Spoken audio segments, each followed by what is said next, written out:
I welcome you all my dear students to my channel engineers study. आज हम पढ़ेंगे simple future tense.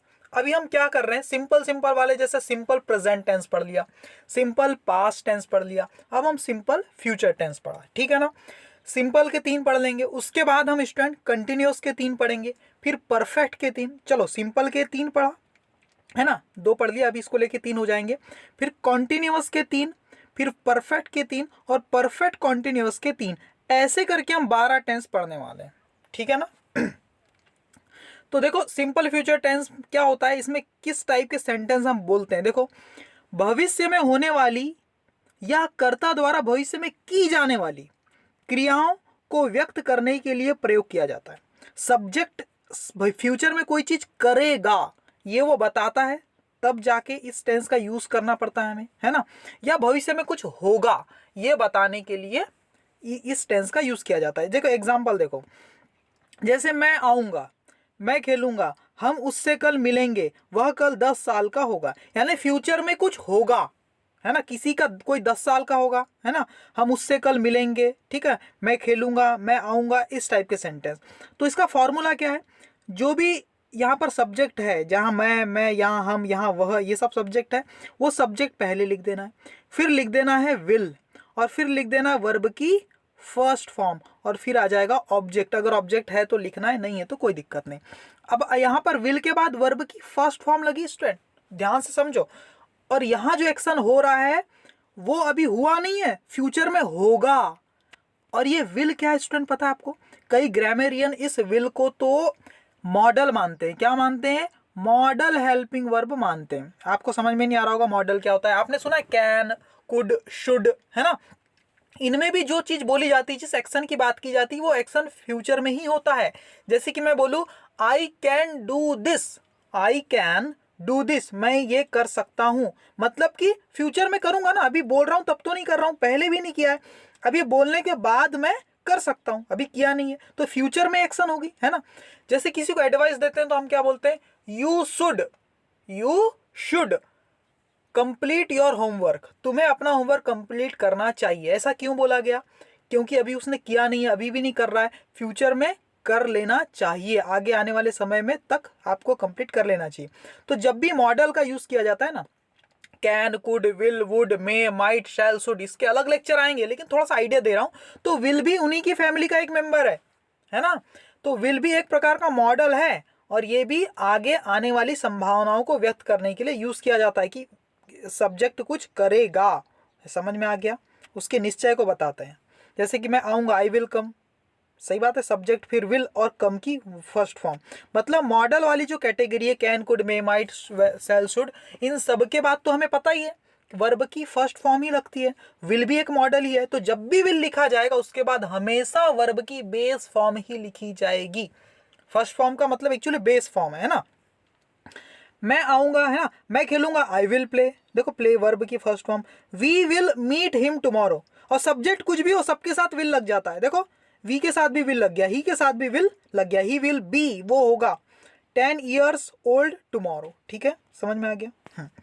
अब आगे देखो थोड़ा सा रूल देखो, पहले के समय में क्या होता था, पहले भविष्य के वाक्यों में, है ना, फ्यूचर टेंस में, सिंपल फ्यूचर टेंस में आई और वी के साथ विल नहीं लगता था, शैल लगता था। सब्जेक्ट अगर आई और वी है तो क्या लगेगा, शॉल लगेगा, और बाकी सबके साथ विल लगेगा, ऐसा कुछ था, है ना।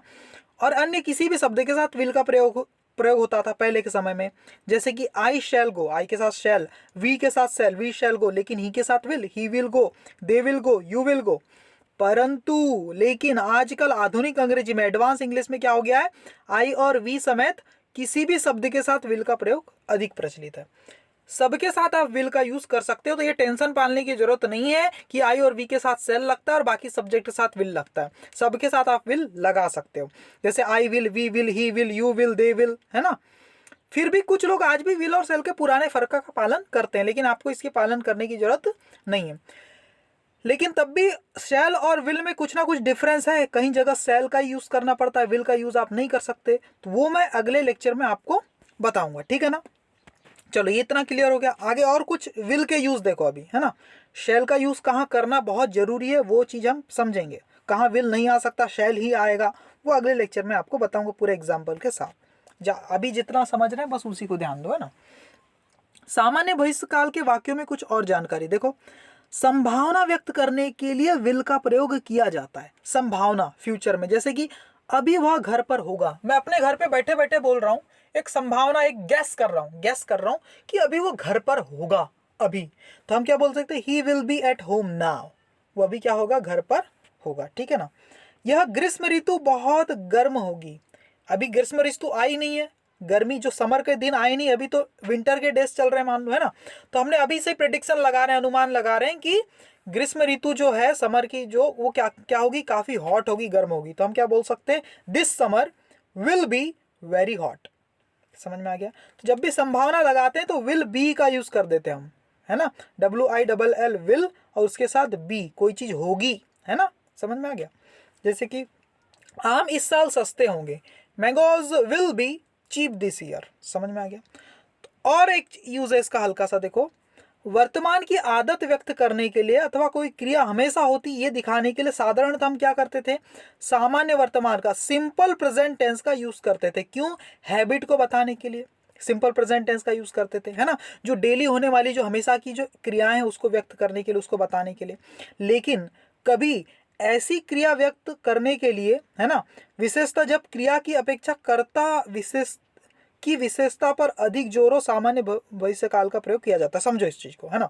देखो, जब एक्शन से भी ज्यादा इंपॉर्टेंट क्या है, जो डूअर है ना, जो सब्जेक्ट है वो ज्यादा इंपॉर्टेंट है, हम ये दिखाना चाहते हैं, हमारा फोकस एक्शन से ज्यादा किस पर होता है, सब्जेक्ट पर, उस पर, उसको करने वाले पर। तब हम क्या करते हैं कि सिंपल फ्यूचर टेंस का यूज कर लेते हैं, हैबिट को दिखाने के लिए भी, किसी की आदत को बताने के लिए भी। सही बात है। देखिए देखो, वह सिर्फ अपने पिता की ही सुनेगा, कहने का मतलब क्या है यहाँ पर, कि वो अपने पिता की ही सुनता है।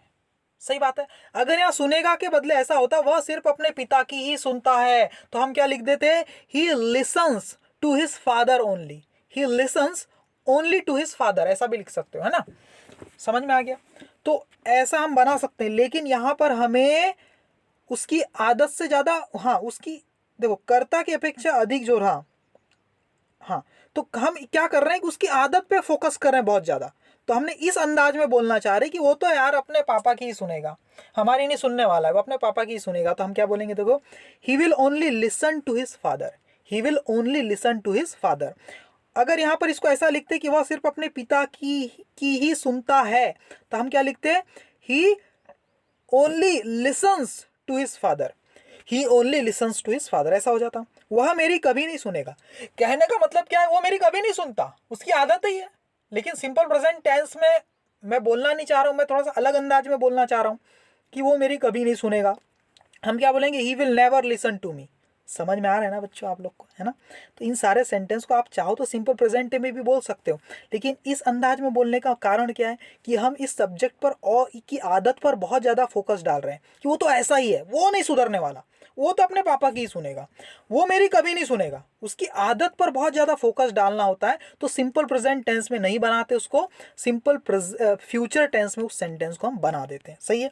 वो तो आदत का मारा है भाई, वो तो सुनेगा ही नहीं। जैसे कि वह मेरे सवाल का कभी जवाब नहीं देगा, वो इतना धूर्त है, इतना मूड है ना, इतना जिद्दी है, उसकी आदत इतनी खराब है कि वो तो मेरे सवाल का तो जवाब कभी दिया ही नहीं आज तक, है ना। ये मैं शो करने की कोशिश कर रहा हूँ, इसलिए इसको ऐसा नहीं बोलूंगा कि वह मेरे सवाल का जवाब नहीं देता, कभी नहीं देता, ये मैं नहीं बता रहा हूँ। तो आदत का मारा हुआ है, चाहकर भी नहीं दे सकता, वो आदत से ही खराब है। ये शो करने के लिए हम बोल रहे हैं कि ही will never answer my question, he will never answer my question, वो तो कभी मेरे जवाब देगा ही नहीं मेरे सवाल का, है ना।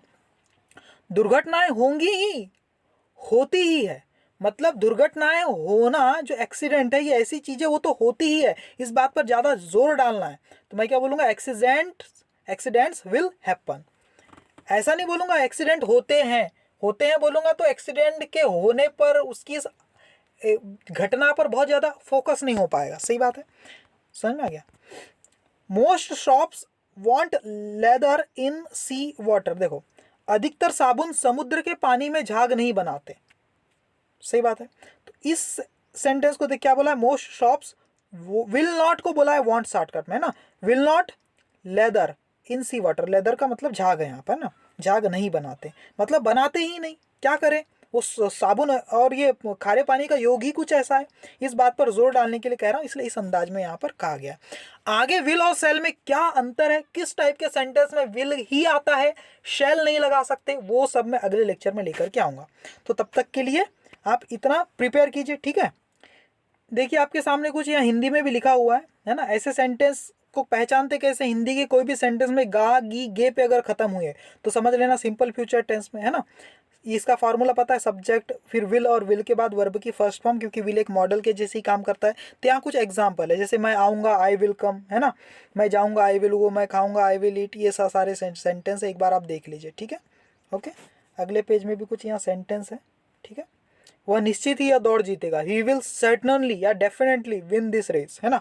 तुम 1-2 दिन में ठीक हो जाओगे, you will get better in a couple of days, है ना।